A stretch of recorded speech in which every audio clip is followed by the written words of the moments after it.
ರಾಜ್ಯದಲ್ಲಿ ಇವತ್ತು ಬರದಿಂದಾಗಿ ಎಷ್ಟೋ ಜನ ರೈತರು ಆತ್ಮಹತ್ಯೆ ಮಾಡಿಕೊಳ್ತಿದ್ದಾರೆ. ಸಾಲವನ್ನು ತೀರ್ಸೋಕ್ಕೂ ಕೂಡ ಆಗದೆ ಇವತ್ತು ಪರದಾಡ್ತಿದ್ದಾರೆ. ಇಂಥ ಟೈಮಲ್ಲಿ ನಾವು ದೆಹಲಿಗೆ ಹೋಗಿ ಬರದ ವಿಚಾರವಾಗಿ ಫಂಡ್ ರಿಲೀಸ್ ಮಾಡೋದಕ್ಕೆ ಹೇಳ್ತೀವಿ, ಪರಿಹಾರವನ್ನು ಕೊಡೋದಕ್ಕೆ ಹೇಳ್ತೀವಿ ಅಂತ ಹೇಳಿ ಹೋದಂಥವರು ವಾಪಸ್ ಬರುವಾಗ ಐಷಾರಾಮಿ ಜೆಟ್ನಲ್ಲಿ ಬಂದಿದ್ದಾರೆ.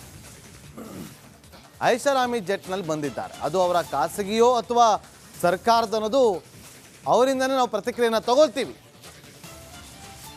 ಆದರೆ ಇಲ್ಲಿ ಜನ ನರಳಾಡ್ತಾ ಇದ್ದಾರೆ, ರೈತರು ಸಾಯ್ತಿದ್ದಾರೆ. ಇಂಥ ಟೈಮಲ್ಲಿ ವಿಡಿಯೋವನ್ನು ಸೋಷಿಯಲ್ ಮೀಡಿಯಾದಲ್ಲಿ ಅಪ್ಲೋಡ್ ಮಾಡಿ ನೋಡಿ ಇದು ನಮ್ಮ ಲೈಫ್ ಸ್ಟೈಲ್ ಅಂತೇಳಿ ತೋರಿಸಿಕೊಳ್ಳುವಂಥ ಶೋಕಿ ಬೇಕಿತ್ತ? ಬರಗಾಲ ಇದೆ. ಇಂಥ ಸಂದರ್ಭದಲ್ಲಿ ರಾಜ್ಯ ಸರ್ಕಾರದ ಬಳಿ ಗ್ಯಾರಂಟಿಯನ್ನು ಸರಿದೂಗಿಸೋದಕ್ಕೆ ದುಡ್ಡಿಲ್ಲ, ಅನುದಾನವನ್ನು ಕೇಳ್ಕೊಂಬರ್ತೀವಿ ಅಂತ ಹೋದ್ವಿ. ನಿಮ್ಮ ಕಾಳಜಿ ಅದಕ್ಕೆ ಎಲ್ಲರೂ ತಲೆಬಾಗ್ತೀವಿ. ಆದರೆ ಈ ಶೋಕಿ ಬೇಕಿತ್ತ? ಇವತ್ತು ಬರಗಾಲದಲ್ಲಿ ಇವತ್ತು ಬೆಳೆ ನಾಶ ಆಗಿ ಆ ಭೂಮಿಯಲ್ಲಿ ಕೂತಿರುವಂಥ ರೈತ ಈ ವಿಡಿಯೋವನ್ನು ನೋಡಿದ್ರೆ ಯಾವ ಮಾತನ್ನು ಆಡ್ತಾನೆ ನೀವೇ ಅರ್ಥ ಮಾಡ್ಕೊಳ್ಳಿ. ನಾವಿಲ್ಲಿ ಸಾಯ್ತಾ ಇದ್ದೀವಿ, ಇವ್ರಿಗೆ ಶೋಕಿ ಅಂತ ಹೇಳಿ ರೈತರು ಮಾತಾಡ್ತಾರೆ. ನೋಡಿ, ಕೃಷ್ಣ ಬೈರೇಗೌಡರಿದ್ದಾರೆ, ಸಚಿವರು, CM ಸಾಹೇಬ್ರಿದ್ದಾರೆ, ಜಮೀರ್ ಅಹಮದ್ ಖಾನ್ ಅವರಿದ್ದಾರೆ. ಅವ್ರು ಬಂದಿದ್ದು ತಪ್ಪು ಅಂತಲ್ಲ, ಆದರೆ ಅದನ್ನು ವಿಡಿಯೋ ಮಾಡಿ ಇಂಥ ಸಂದರ್ಭದಲ್ಲಿ ಅಪ್ಲೋಡ್ ಮಾಡಿದ್ದು ಅವರ ಮನಸ್ಸಾಕ್ಷಿಗೆ ಬಿಟ್ಟಿದ್ದು ಎಷ್ಟು ಸರಿ ಅನ್ನೋದು ನೋಡಿ. ಅಲ್ಲಿ ಬರಿಗಾಲಲ್ಲಿ ಬತ್ತೋಗಿರೋ ಬರ್ಡ್ ನೋಡಿ, ಭೂಮಿ ನೋಡಿ ಹೆಂಗಾಗಿದೆ ಅಂತೇಳಿ ಬರದಿಂದ.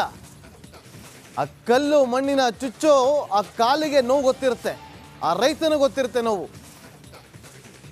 ನೋಡಿ, ಈ ವಿಡಿಯೋನು ನಿಮ್ಮದು ಎರಡೂ ವಿಡಿಯೋವನ್ನ ನೀವು ಸೋಷಿಯಲ್ ಮೀಡಿಯಾದಲ್ಲಿ ಹಾಕ್ಕೊಂಡು ಒಪಿನಿಯನ್ ಕೇಳಿ ಸಾರ್ವಜನಿಕರ ಬಳಿ. ಬಿಜೆಪಿ ಅವರು ಕೂಡ ನೆನ್ನೆ ಟ್ವೀಟ್ ಮಾಡಿ ಆಕ್ರೋಶವನ್ನು ವ್ಯಕ್ತಪಡಿಸಿದ್ದಾರೆ. ಸಚಿವ ಕೃಷ್ಣ ಬೈರೇಗೌಡ ಅವರು ಸೆಷನ್ಗೆ ಹೋಗ್ಬೇಕಾದ್ರೆ ಟ್ರೈನಲ್ಲಿ ಹೋದ್ರು, ಅದನ್ನ ಸೋಷಿಯಲ್ ಮೀಡಿಯಾದಲ್ಲಿ ಅಪ್ಲೋಡ್ ಮಾಡಲಾಗಿತ್ತು. ಸಚಿವರಾಗಿದ್ದುಕೊಂಡು ಟ್ರೈನಲ್ಲಿ ಹೋಗ್ತಿದ್ದಾರೆ ನೋಡಿ ಅಂತೇಳಿ, ಸಾಮಾನ್ಯ ವ್ಯಕ್ತಿಗಳಂತೆ ಟ್ರೈನಲ್ಲಿ ಹೋಗ್ತಿದ್ದಾರೆ ನೋಡಿ ಅಂತೇಳಿ. ಆಗ ಒಂದು ರೀತಿಯಲ್ಲಿ ಒಳ್ಳೆ ಒಪಿನಿಯನ್ ಕೂಡ ಬಂದಿತ್ತು, ವಿಡಿಯೋ ಎಲ್ಲ ಮಾಡಬೇಡಿ ಅಂತೇಳಿ. ಐಷಾರಾಮಿ ಜೆಟ್ನಲ್ಲಿ CM ಬೆಂಗಳೂರಿಗೆ ವಾಪಸ್ ಆಗಿದ್ದ ವಿಚಾರಕ್ಕೆ ಸಂಬಂಧಪಟ್ಟಂತೆ CM ಸಿದ್ದರಾಮಯ್ಯ ವಿರುದ್ಧ ಶಾಸಕ ಬಸನಗೌಡ ಪಾಟೀಲ್ ಯತ್ನಾಳ್ ಅವರು ಟ್ವೀಟ್ ಮಾಡೋ ಮೂಲಕ ಆಕ್ರೋಶವನ್ನು ವ್ಯಕ್ತಪಡಿಸಿದ್ದಾರೆ. ಸಿದ್ದರಾಮಯ್ಯ ಮಜಾವಾದಿ, ಸಮಾಜವಾದಿ ನೋಡಿ ಕೋಟ್ ಮಾಡಿದ್ದಾರೆ. ಮಜಾವಾದಿ. ಶಾಲೆ ಮಕ್ಕಳು ಬಸ್ನಲ್ಲಿ ನೇತಾಡ್ಕೊಂಡು ಹೋಗ್ತಿದ್ದಾರೆ.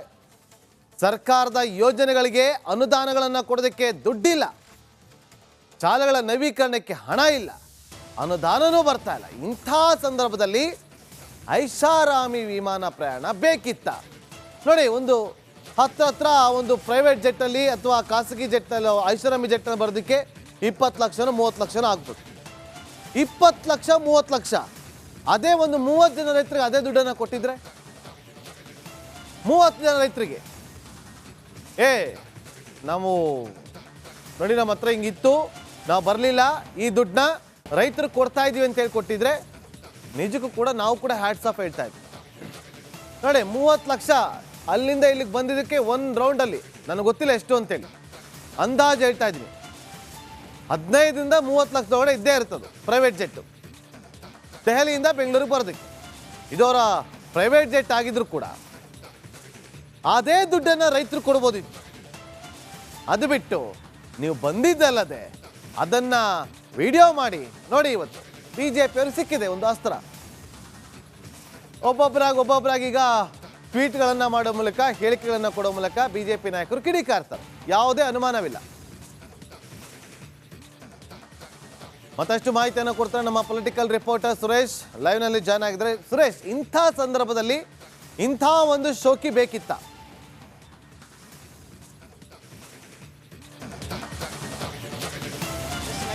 ಹೈಕಮಾಂಡ್ ನಾಯಕರ ಭೇಟಿಗೆ ಹೋಗಿದಂಥ CM ಸಿದ್ದರಾಮಯ್ಯ ಹಾಗೆ ಸಂಪುಟದ ಸದಸ್ಯರು ಇದೀಗ ಇನ್ನಿಲ್ಲದ ಒಂದು ವಿವಾದಕ್ಕೆ ಈಡಾಗಿರ್ತಕ್ಕಂಥದ್ದು. ಜೊತೆಗೆ ಸಾರ್ವಜನಿಕ ವಲಯದಲ್ಲಿ ಭಾರಿ ಟೀಕೆಗೆ ಕಾರಣ ಆಗಿದ್ದಾರೆ. ಏನು ಐಷಾರಾಮಿ ಜೆಟ್ನಲ್ಲಿ ಪ್ರಯಾಣ ಮಾಡಿಕೊಂಡು ಅಷ್ಟರ ಮಟ್ಟಿಗೆ ಅಂದರೆ ಸಾರ್ವಜನಿಕರ ಹಣವನ್ನು ಪೋಲು ಮಾಡಿಕೊಂಡು ಸಾರ್ವಜನಿಕರ ತೆರಿಗೆ ಹಣದಲ್ಲಿ ಈ ರೀತಿಯಾಗಿ ಮಜವಾಗಿ ಓಡಾಡ್ಕೊಳ್ಳುವಂತಕ್ಕಂಥದ್ದು ಎಷ್ಟರ ಮಟ್ಟಿಗೆ ಸರಿ ಅಂತಕ್ಕಂಥದ್ದು ಸದ್ಯ ವಿಪಕ್ಷ ನಾಯಕರು ಅಷ್ಟೇ ಅಲ್ಲ ಸಾರ್ವಜನಿಕ ವಲಯದಲ್ಲೂ ಕೂಡ ಟೀಕೆಗೆ ಗುರಿಯಾಗಿರ್ತಕ್ಕಂಥದ್ದು. ಜೊತೆಗೆ ತಮಗೆ ಗೊತ್ತಿರ್ಬೋದು ರಾಜ್ಯದಲ್ಲಿ ಎಷ್ಟರ ಮಟ್ಟಿಗೆ ಆರ್ಥಿಕ ಸಂಕಷ್ಟ ಇದೆ ಅಂತಕ್ಕಂಥದ್ದು ಈಗಾಗಲೇ ಪ್ರತಿಯೊಬ್ಬರಿಗೂ ಅಲ್ಲಿರತಕ್ಕಂಥ ಸಚಿವ ಸಂಪುಟರಷ್ಟೇ ಅಲ್ಲ ರಾಜ್ಯದ ಜನರಿಗೂ ಕೂಡ ಗೊತ್ತಿದೆ. ಒಂದು ಕಡೆ ಅಭಿವೃದ್ಧಿ ಸಂಪೂರ್ಣವಾಗಿ ಕುಂಠಿತ ಆಗಿದೆ. ಕೇವಲ 10 ಲಕ್ಷ 15 ಲಕ್ಷದ ಒಳಗಡೆನ ಇರುವಂತಹ ಕೇವಲ ಮೇಂಟೆನೆನ್ಸ್ ವರ್ಕ್ ಅಷ್ಟು ಬಿಟ್ಟರೆ ಯಾವುದೇ ಒಂದು ಕಾರ್ಯಗಳು ಕೂಡ ಅಭಿವೃದ್ಧಿ ಕಾರ್ಯಗಳು ನಡೀತಾ ಇಲ್ಲ. ಯಾವುದೇ ಒಂದು ಬ್ರಿಡ್ಜ್ ಇರ್ಬೋದು, ಒಂದು ರಸ್ತೆಗಳು ಕಾಮಗಾರಿಗಳಿರ್ಬೋದು, ರಸ್ತೆ ಗುಂಡಿಗಳನ್ನು ಮುಚ್ಚುವಂಥ ಕೆಲಸ ಇರ್ಬೋದು, ಯಾವುದೂ ಕೂಡ ಆಗ್ತಾ ಇಲ್ಲ. ಇನ್ನು ಬರಗಾಲ ಸಂಬಂಧಪಟ್ಟಂತೆ ಪ್ರಧಾನಿಯವರನ್ನ ಭೇಟಿಯಾಗೋಕ್ಕೆ ಹೋದವರು ಅನುದಾನ ಕೇಳಕ್ಕೆ ಹೋಗಿದ್ದಾರೆ. ನಮ್ಮಲ್ಲಿ ಅನುದಾನ ಇಲ್ಲ ಅಂದರೆ ಆರ್ಥಿಕವಾಗಿ ಕಷ್ಟದಲ್ಲಿದ್ದೇವೆ ಸಹಾಯ ಮಾಡಿ ಅಂತೇಳಿ. ಆದರೆ ಇವರು ಬರಬೇಕಾದ್ರೆ ಏನು ಐಷಾರಾಮಿ ಜೆಟ್ನಲ್ಲಿ ಬರ್ತಾರೆ 25 ಲಕ್ಷ ಖರ್ಚು ಮಾಡಿಕೊಂಡು ಅಂದರೆ ಇದನ್ನು ಖಂಡಿತವಾಗಲೂ ಸಿದ್ದರಾಮಯ್ಯನವರು ಬಹಿರಂಗ ಮಾಡಬೇಕು. ಇದು ಸಾರ್ವಜನಿಕರ ತೆರಿಗೆ ಸಂಗ್ರಹವಾದಂಥ ಸರ್ಕಾರದ ಹಣನ ಇದು ಅಥವಾ ಇವರ ಪ್ರೈವೇಟ್ ಹಣನ ಅಂತಕ್ಕಂಥದ್ದು. ಏಕೆಂದರೆ ಇಷ್ಟರ ಮಟ್ಟಿಗೆ ಏನು ಐಷಾರಾಮಿಯಾಗಿ ಖರ್ಚನ್ನು ಮಾಡಿಕೊಂಡು ಇವರು ದೆಹಲಿಯ ಹೈಕಮಾಂಡ್ ನಾಯಕರನ್ನ ಭೇಟಿಗೆ ಹೋಗ್ತಾರೆ ಅಂತಂದಾಗ ಖಂಡಿತವಾಗಲೂ ಕೂಡ ನಾನು ಇದನ್ನು ಖಂಡಿಸುವಂತಹ ವಿಚಾರ. ಜೊತೆಗೆ ಸಂಪುಟ ಸದಸ್ಯರಾದಂಥ ಒಂದು ಕಡೆ ಜಮೀರ್ ಅಹಮದ್ ಇದ್ದರು, ಕೃಷ್ಣ ಬೈರೇಗೌಡರು ಇದ್ದರು, ಜೊತೆಗೆ ಒಂದು ಗೋವಿಂದರಾಜ್ ಅವರು ಇದ್ದರು MLC. ಇವರೆಲ್ಲರೂ ಕೂಡ ಈ ರೀತಿಯಾಗಿ ಐಷಾರಾಮಿಯಾಗಿ ಓಡಾಡಿಕೊಂಡು ಬರುವಂಥದ್ದು ಎಷ್ಟರ ಮಟ್ಟಿಗೆ ಸರಿ ಸಾರ್ವಜನಿಕರ ಹಣದಲ್ಲಿ ಅಂತಕ್ಕಂಥದ್ದು. ಒಂದು ಕಡೆ ಬರಗಾಲ ಇದೆ, ಬರಪೀಡಿತ ಪ್ರದೇಶಗಳಿಗೆ ಕೇವಲ ಬರಪೀಡಿತ ಪ್ರದೇಶಗಳಂತ ಘೋಷಣೆ ಮಾಡಿದ್ದಷ್ಟೇ. ಆದರೆ ಈವರೆಗೂ ಕೂಡ ಬರಪೀಡಿತ ಪ್ರದೇಶಗಳಿಗೆ ಅನುದಾನವನ್ನು ಕೊಟ್ಟಿಲ್ಲ, ಮೇವು ಬ್ಯಾಂಕ್ಗಳನ್ನು ಸೃಷ್ಟಿ ಮಾಡಿಲ್ಲ, ರೈತರಿಗೆ ಕಷ್ಟಕ್ಕೆ ನೆರವಾಗಿಲ್ಲ, ಯಾವುದೇ ರೀತಿಯ ಒಂದು ಅಭಿವೃದ್ಧಿ ಕಾರ್ಯಗಳಂತೂ ಸಂಪೂರ್ಣವಾಗಿ ಕುಂಠಿತ ಆಗಿವೆ. ಇಂದಿನ ಸರ್ಕಾರದಂತಹ ಇದ್ದಂತಹ ವಿವೇಕ ಯೋಜನೆ ಸರ್ಕಾರಿ ಶಾಲೆಗಳು ಏನು ಅವನತಿಯತ್ತ ಇದ್ವು ಅಂದರೆ ಹಾಳಾಗ್ತಾ ಇದ್ವು ಕಟ್ಟಡಗಳು, ಅವುಗಳನ್ನು ಮತ್ತೆ ರಿಪೇರಿ ಮಾಡುವಂತಹ ಕೆಲಸ ಅಂತಹ ಯೋಜನೆಯನ್ನೇ ಸ್ಥಗಿತಗೊಳಿಸಿದ್ರು. ಸರ್ಕಾರದಲ್ಲಿ ದುಡ್ಡಿಲ್ಲ, ಹಣ ಇಲ್ಲ ಅಂತ ಹೇಳಿ ಇಂಥವರು ಕೇವಲ ಹೈಕಮಾಂಡ್ ನಾಯಕರ ಭೇಟಿಗೆ ಹೋದಂಥವ್ರು ಐಷಾರಾಮಿ ಜೆಟ್ನಲ್ಲಿ 20 ಲಕ್ಷ 30 ಲಕ್ಷ ಖರ್ಚು ಮಾಡಿಕೊಂಡು ಇವರು ಐಷಾರಾಮಿ ಜೆಟ್ನಲ್ಲಿ ಬರ್ತಾರೆ ಅಂತಂದರೆ ಇದು ಆಗಿದ್ರೆ ಯಾರ ಹಣ? ಈ ರೀತಿಯಾಗಿ ಪೋಲು ಮಾಡೋದು ಎಷ್ಟರ ಮಟ್ಟಿಗೆ ಸರಿ? ಈ ಸಂಬಂಧಪಟ್ಟಂತೆ ಇದೆಲ್ಲವನ್ನು ಕೂಡ ವಿಪಕ್ಷದ ನಾಯಕರು ಅಂದರೆ BJPಯ ಬಸವನಗೌಡ ಪಾಟೀಲ್ ಯತ್ನಾಳ್ ಏನಿದ್ದಾರೆ ಹಿರಿಯ ಶಾಸಕರು ಅವರು ಕೂಡ ಮಜವಾದಿ CM ಸಿದ್ದರಾಮಯ್ಯ ಅಂತ ಹೇಳಿ ಟ್ವೀಟನ್ನು ಮಾಡಿರ್ತಕ್ಕಂಥದ್ದು. ಸಮಾಜವಾದಿ ನಾಯಕ ಅಂತ ಹೇಳುವಂತಹ ಸಿದ್ದರಾಮಯ್ಯನವರು ಮಜವಾದಿಯಾಗಿದ್ದಾರೆ ಅಂತ ಹೇಳಿ ಕಾಲನ ಎಳೆದಿರ್ತಕ್ಕಂಥದ್ದು. ಜೊತೆಗೆ ಸಾರ್ವಜನಿಕ ವಲಯದಲ್ಲೂ ಕೂಡ ಇಷ್ಟರ ಮಟ್ಟಿಗೆ ಇವರು ಏನು ಶೋಕಿ ಮಾಡಿಕೊಂಡು ಓಡಾಡ್ತಾ ಇದ್ದಾರೆ ಅಂತ ಹೇಳಿ ಒಂದಷ್ಟು ಟೀಕೆಗಳು ಕೂಡ ಶುರುವಾಗಿರ್ತಕ್ಕಂಥದ್ದು. ಜೊತೆಗೆ ನಾಗೇಂದ್ರ ಬಾಬು ಸರ್ಕಾರ ಒಂದು ನಡೆಸ್ತಕ್ಕಂಥ ಮುಖ್ಯಮಂತ್ರಿಯವರಿಗೆ ಆರ್ಥಿಕ ಪರಿಸ್ಥಿತಿ ಎಲ್ಲವೂ ಗೊತ್ತಿದ್ದು ಕೂಡ ಇಷ್ಟರ ಮಟ್ಟಿಗೆ ದುಂದು ವೆಚ್ಚವನ್ನು ಮಾಡಿಕೊಂಡು ಓಡಾಡೋದು ಎಷ್ಟರ ಮಟ್ಟಿಗೆ ಸರಿ ಅನ್ನೋದನ್ನು ಸಿದ್ದರಾಮಯ್ಯವರು ಕೂಡ ಅರ್ಥ ಮಾಡ್ಕೋಬೇಕು. ಇನ್ನು ಮುಂದಿನ ದಿನಗಳಲ್ಲಿ ಇನ್ನೂ ಮತ್ತೆ ಹೋಗಬೇಕಾಗುತ್ತೆ ಹೈಕಮಾಂಡ್ ನಾಯಕರ ಭೇಟಿಗೆ, ದೆಹಲಿಗೆ ಭೇಟಿ ಆಗಬೇಕಾಗುತ್ತೆ. ಆದರೆ ಮುಂದಿನ ದಿನಗಳಲ್ಲಿ ಈ ರೀತಿ ಆಗದೇನೆ ಏನು ಆಗದೇ ಇದ್ದರೆ ಒಳ್ಳೆಯದು. ಯಾಕೆಂತಂದರೆ ಇನ್ನಾದರೂ ಕೂಡ ಎಚ್ಚೆತ್ಕೊಂಡು ಸಿದ್ದರಾಮಯ್ಯನವರು ಸಚಿವ ಸಂಪುಟ ಸದಸ್ಯರು ಸಾರ್ವಜನಿಕರು ಬೆಳೆಸುವಂತಹ ವಿಮಾನದಲ್ಲಿ ಹೋದರೆ ಸಾಕು. ಎಷ್ಟೋ ಜನ ಇವತ್ತಿಗೂ ಕೂಡ ಬಸ್ಗಳಲ್ಲಿ ನೀವು ಹೇಳಿದ್ದು 100% ಸತ್ಯ. ಸಾರ್ವಜನಿಕರ ಒಂದು ನಾರ್ಮಲ್ ಫ್ಲೈಟಲ್ಲಿ ಹೋಗಿ ಬಂದಿದ್ರೆ ಸಾಕಾಗಿ ಇವರು ಅಷ್ಟೊಂದು ಇವರ ಒಳ್ಳೆಯ ಮನಸ್ಥಿತಿ ಇದ್ದಿದ್ದೇ ಆಗಿದ್ರೆ ಈ ಜೆಟ್ಟಿಗೆ ಬಳಕೆ ಆಗ್ತದಂಥ ದುಡ್ಡು ಏನಿದೆಯಲ್ಲ ಆ ದುಡ್ಡನ್ನ ರೈತರು ಕೊಟ್ಟಿದ್ರೆ ಆ ರೈತರು ಇವತ್ತು ನೆಮ್ಮದಿ ಕಣ್ಣು ಮುಚ್ಕೊಂಡು ನಿದ್ದೆ ಮಾಡ್ತಿದ್ರು.